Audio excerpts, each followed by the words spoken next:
네, 오늘은 그 전에 우리가 봤습니다만 요한복음 1장 14절 간단하게 다시 한번 정리하고 상기하면서 크리스마스 메시지를 대신하도록 하겠습니다. 우리말 성경에 보면은 말씀이 육신이 되어 그렇게 되어 있는데 이 헬라어를 보면은 카이호로고스라고 해서 그리고라고 하는 접속사가 붙어 있습니다. 그 다음에 호로고스라고 해서 단순히 그냥 말씀이 아니라 그 말씀이라고 번역되어 있고, 우리는 요한복음을 강의하는 그런 가운데 있기 때문에 로고스와 호로고스를 잘 알고 있습니다. 로고스의 개념은 범신론적인 철학적 개념이고, 거기에 정관사를 붙여서 호로고스로 제2인격이신 성자를 성경은 표현하고 있다. 그래서 비록 신약 성경이 무신론적, 인본주의적, 범신론적 개념을 담은 언어라 할지라도 하나님께서 성령으로 감동과 감화를 입히셔서 제2의 기록자들에게 헬레니즘을 헤브라이즘으로 바꿔서 그리스 사상을 히브리 사상으로 바꿔서 기록하고 채용하고 있는 것을 누차에 말씀을 드렸습니다. 그리고 그 말씀이 육신이 되어 우리 가운데 거하심에 그렇게 된 말도 우리 안에 장막을 치셨다. 원문을 그대로 직역하면 우리 안에 우리 가운데 장막을 치셨다. 장막을 치셨다는 말은 우리말에는 지금 그 말씀이 육신이 되었다. 되어 수동형으로 그렇게 표현하고 있는데, 이 된다는 말은 히브리 말로 에게네토라고 되어 있어요. 에게네토는 기노마의 직설법 과거 중간태 디토넌트 동사예요. 능동태가 없는 동사예요. 그럼에도 불구하고 능동태로 해석해야 한다고 하는 것을 우리가 누차에 설명을 했어요. 그래서 하나님이 그 말씀이 육신, 사람으로 오신 것은 누구에 의하여 되어진 것이 아니라 스스로 오신 것입니다. 그러므로 우리가 이 부분을 번역을 한다면 그 말씀이, 그리고 그 말씀이 사람으로 역사 안에 나타나셨다, 이렇게 번역해도 전혀 하자가 없어요. 왜냐하면 기노마이라는 말은 그것이 된다, 그런 수동현의 의미가 있지만은 중간태 디포넌트로 표현하면은 능동태로 스스로 하는 일로 나타나기 때문에, 특히 역사 안에 나타난다는 구체적인 의미도 있어요. 기노마이라는 말 속에 무엇이 된다는 의미도 되어 있지만 역사 안에 나타난다는 의미도 있어요. 그런 거 보면 그 말이 더 훨씬 적합하죠. 직역을 하는데, 하나님이 사람의 몸으로 역사 안에 나타났다.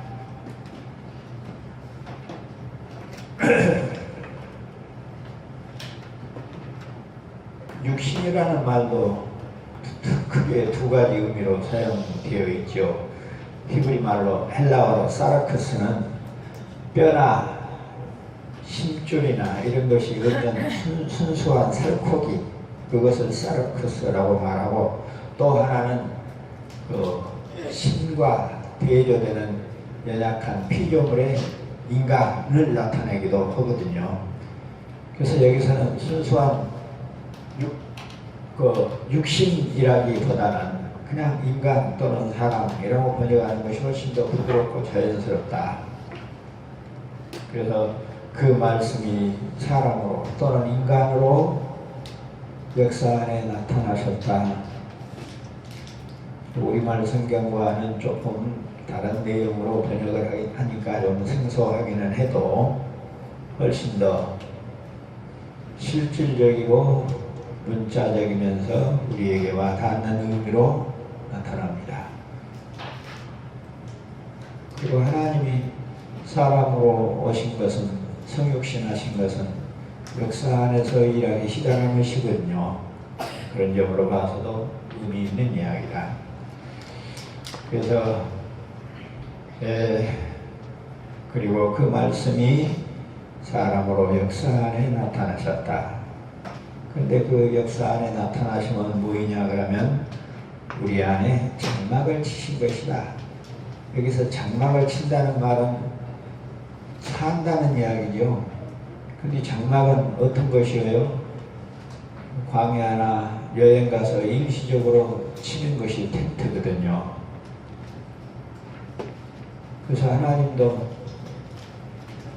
신천신지가 아닌 이 세상에서 영원히 살기 위해서 사람의 몸을 입고 오신 것이 아니라 구속의 역사를 이루기 위하여 잠시 계시려고 오신 거죠. 장막을 쳤다는 의미에도 그런 깊은 의미가 있어요. 우리 안에 장막을 치셨다. 그 말은 우리와 함께 거하시게 되었다. 그런 이야기가 되겠습니다. 세 번째 구절을 보면은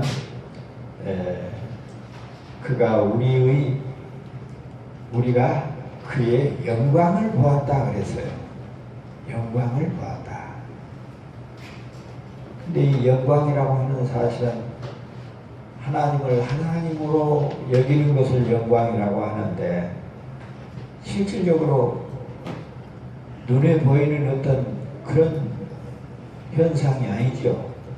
영광이라고 하는 것은 본래 그러나 그것이 눈으로 보이게 나타날 때는 구름이나 그러죠. 찬란한 빛이나 비둘기나 이런 것으로 나타나고 또 예수님께서 기적을 행하심도 하나님의 영광이 나타나신 것이고 또 그가 십자가에 못 박혀 죽으심도 부활하심도 승천하심도 재림하심도 다 뭐예요? 하나님의 영광이 나타나는 현상이거든요. 우리가 그의 영광을 보았다라는 말은 이 글을 쓰고 있는 사도 요한이 어쨌다는 거예요? 실질적으로 듣기도 하고 보기도 했다는 이야기죠. 무엇을? 예수 그리스도의 구약을 통해서 예수 그리스도에 오실 모든 영광들을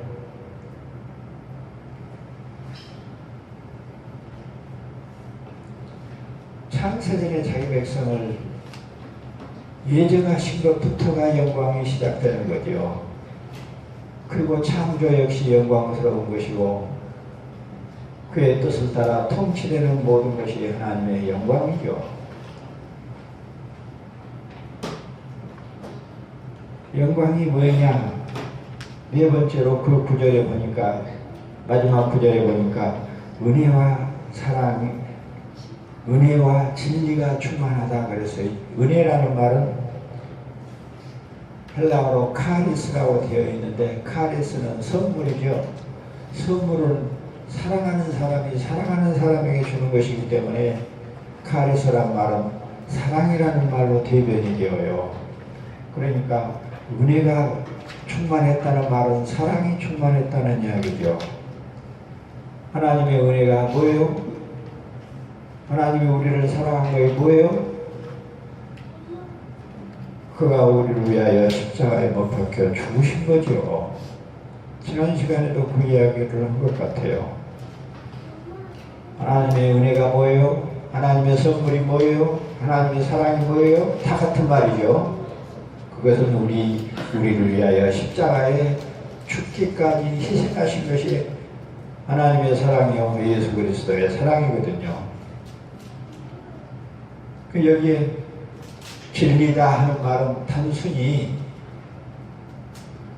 여기서는 복음을 이야기한다기보다는 복음을 훨씬 더 뛰어넘어서 그 복음의 속성을 이야기하고 있어요. 신실성, 그러니까 영광이 어떤 것이라고요? 은혜와 진리라는 말은 사랑과 신실하심이라 이렇게 다시 번역할 수가 있어요. 그러니까 하나님의 영광을 자기들이 보았다고 세례 요한이나 사도 요한이나 여러 제자들이 예수님을 통해서 그러죠? 영광을 봤는데 그 영광이 구체적으로 무엇이었다? 신실하신 사랑이었다는 말을 은혜와 진리를 보았다. 은혜와 진리가 충만했다. 이렇게 표현하고 있는 거예요. 그래서 요한복음 1장 14절 이하에서는요. 그 말씀이란 말이 안 나와요. 왜? 그 말씀이 육신이 되기까지 표현되다가 그러죠. 14절 이후에서는 그 말씀 대신 후토스 그라고 하는 인칭 대명사를 사용하든지 아니면 직접적으로 예수나 주님이나 그리스도라고 표현이 되는 것으로 보면 우리들이 역사적으로 봤을 때 그 말씀은 창조 전부터 계신 제2인격이신 성자였고 그가 제2인격이신 말씀이 그 말씀이 14절에 사람의 몸을 입고 역사 안에 나타나심으로 더 이상은 그 말씀이란 말을 사용하지 아니하고 말씀으로 오신 주, 말씀으로 오신 예수 그리스도로 표현되고 있는 것도 상당히 우리가 유념해서 볼 수 있는 내용들입니다.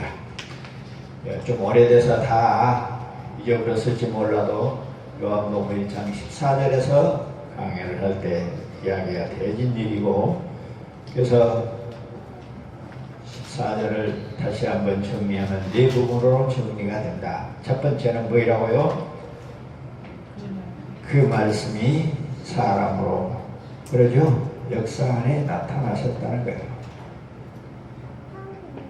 두 번째는 어쨌다는 거예요? 우리 가운데 장막을 치고 사셨다는 거예요. 우리와 함께 사셨다는 거예요. 세 번째는 뭐예요? 우리가 그 영광을 보았다는 거예요. 그리고 네 번째는 뭐예요? 그 영광의 내용을 말하고 있는데 그 영광의 내용은 사랑과 신실한 사랑이었다. 그 영광의 신실한 사랑으로 나타난 것인데 신실한 사랑의 내용은 또 뭐예요? 우리가 더욱 부연해서 설명하자면 십자가에 못 박혀 죽으시리라. 그러니 하나님이 사람의 몸을 입고 이 땅에 오신 목적은 뭐예요? 십자가에 못 박혀 죽기 위해서다. 왜? 자기 백성을 사랑했기 때문이라는 거죠. 그래서 기독교의 대표적인 표어가 뭐예요? 이슈가 뭐예요? 사랑이요. 그 사랑의 내용이 뭐예요? 십자가예요. 그래서 기독교 그러면 사랑과 십자가, 그리스도 이렇게 이야기되어지는 이유가 바로 이런 내용들 때문에 그런 것이다. 그래서 오늘은 특별히 긴 시간을 할애하지 않고 원고는 약 16쪽을 14쪽을 독사를 해왔는데 제가 요약해서 말씀을 드렸습니다. 그래서 이제 크리스마스를 당해서 성탄절을 기하여 이 네 가지 의미를 다시 한번 우리들이 새록새록 새기면서 하나님이 누구에 의해서 되어진 것이 아니고 스스로 그러니까 원어와 우리말 성경에 그런 놀라운 사실이 규명이 되는 거예요. 원어로 보면 누구에 의해서 되어진 것처럼 되어 있잖아요. 그래서 번역이 잘못된 거죠. 육신이 되어라는 말은 잘못된 번역이에요. 육신으로 오셨다고 말하면 차라리 더 낫죠. 그래서 그것을 해석시키기 위해서 우리는 그 말씀이 사람으로 역사 안에 나타나셨다. 스스로 나타나셨다고 하는 사실과 그래서 우리가 우리의 하나님 예수 그리스도를 더 깊이 확실하게 아는 거죠. 사람이 만들거나 누구에 의하여 되어진 하나님이고 주님이 아닙니다. 그렇기 때문에 그가 우리를 위하여 십자가에 못 박혀 죽으신 것은 우리의 죄악 때문이지만 우리의 삶은 그를 위하여 사라지게 된 거죠. 우리의 삶을 위해서 그가 우리의 보조자로 오신 것이 아니라 우리가 죄를 씻어내고 하나님의 백성으로 살게 하시려고 오셨거든요. 그 부분을 잘 이해를 하고 정립을 해야 돼요. 예수님이 우리를 위해서 오셨다고 하니까 우리의 모든 삶을 사는데 도움자로, 보조자로 그렇게 오셨다고 생각하고 우리가 원하는 것은 다 들어주는 그런 방식으로 이해를 하지 말고 그가 우리에게 오신 것은 우리의 죄를 속하기 위해서 오셨다. 왜? 죄가 속해져야 하나님의 백성으로 살 수 있기 때문에 인격이 변화되어야 죄가 없어진다는 말은 인격이 변화된다는 말이죠. 인격이 변화돼야 이제 성령을 따라 순종하고 살 수 있게 하기 위해서였기 때문에 우리의 삶 자체는 그리스도의 영광을 드러내고 그래서 이제 우리의 삶이 십자가의 삶이 되어야 된다는 이야기죠. 희생하고 봉사해야 된다는 이야기죠. 근데 우리가 희생하고 봉사하고 삽니까? 그러지 못하지 않아요. 예수 믿는 사람처럼 이기적이고 인본주의적이고 스스로 하나님을 만들어내고 하나님을 도구로 사용하는 그런 시대가 되어버렸어요. 왜? 기독교의 본래적인 사상이 잘못되고 성경이 잘못 번역되므로 그런 현상이 드러나게 된 것이지요. 그래서 오늘 말씀이 아니고 그 말씀이 항상 그 말씀이라는 말로 우리에게 습관을 들여야 된다.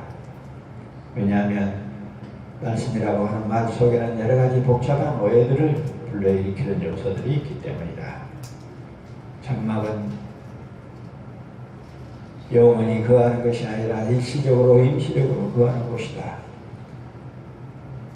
주님이 임시적으로 거하는 곳에 그의 몸인 교회가 영원히 살 수는 없는 거죠. 그런 것처럼 우리들도 이 세상의 삶은 일시적인 것이고 우리의 영원한 본향은 주님이 준비하고 계시는 신천신지라. 그리고 영광의 의미도 하나님을 하나님으로 여기는 것이 영광인데 하나님이 하나님으로 여기는 것은 눈에 보이지 않는 것이라. 눈에 보이는 것은 그 백성들의 순종함으로 나타나도록 되어 있는데 하나님이 친히 그것을 보이셨죠. 창세전에 계획하신 하나님의 구속의 사역을 예수 그리스도로 오셔서 자기 백성들을 대신해서 순종하고 있거든요. 죄의 삭은 사망이라. 그래서 은혜와 영광은 다른 것이 아니라 은혜와 진리라. 은혜와 진리는 다른 것이 아니라 사랑과 신실함이라. 그래서 하나님의 영광을 사도 요한과 그 제자들이 보았다는 것은 십자가에서 죽으시는 그 놀라운 사실을 영광으로 표현하고 있어요.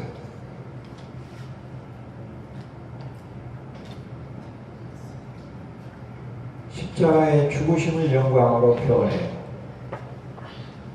우리에게 영광은 얼마나 오래된 개념이 많냐 그러면 가난하면 하나님의 영광을 가린다고 말하고 병든 것도 하나님의 영광을 가린다고 말하고 가난한 것도 하나님의 영광을 가린다고 말하고 아주 물질주의적인 그런 생각으로 하나님의 영광을 생각하고 있어요. 오히려 성경은 영광을 무엇으로 말하고 있어요? 가난하고 하나님을 위하여 십자가에 못 박혀 죽기까지 순종하는 그런 모습을 영광스럽게 생각한다는 말이에요. 이렇게 우리 어디 가서 인사말 할 때 영광스럽게 생각합니다. 그 말은 그들을 위해서 희생하고 봉사할 수 있게 되었다는 말이지 군림하게 되었다는 말이 아니라는 것을 정리를 해야 돼요. 영광스럽다는 말은 희생하고 봉사, 여러분을 위해서 희생하고 봉사하도록 되어서 되었다 그 말이지 여러분 위에 대장로를 하게 되어서 그런 뜻이 아니라는 거죠. 그 대문이 그런 뜻으로 사용을 해요. 영광이라는 의미도 다시 한번 우리들이 잘 생각을 해서 정의를 해서 우리의 삶이 하나님의 영광이 나타나기를 성부와 성자와 성령의 이름으로 축원합니다. 기도하겠습니다.